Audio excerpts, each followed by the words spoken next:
بسم اللہ الرحمن الرحیم۔ حدیث مبارکہ۔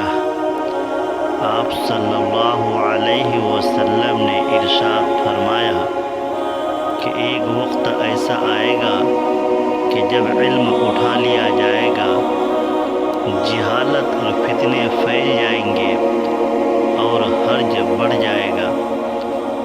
آپ صلی اللہ علیہ وسلم سے پوچھا گیا کہ یا رسول اللہ، حرج سے کیا مراد ہے؟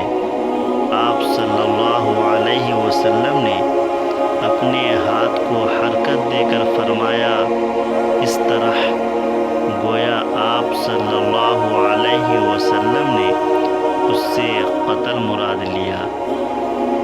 یہ حدیث نمبر 85 ہے۔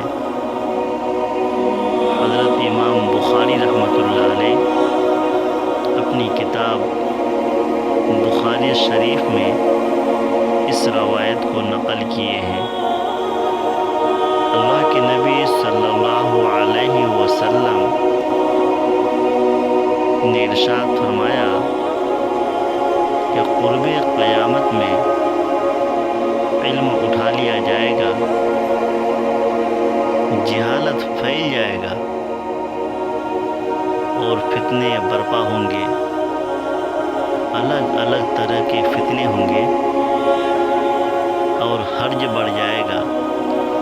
حرج سے آپ صلی اللہ علیہ وسلم نے قتل مراد لیا کہ قتل اور غارت گیری چاروں طرف پھیل جائے گا، ہر طرف قتل ہی کے آواز آئیں گے۔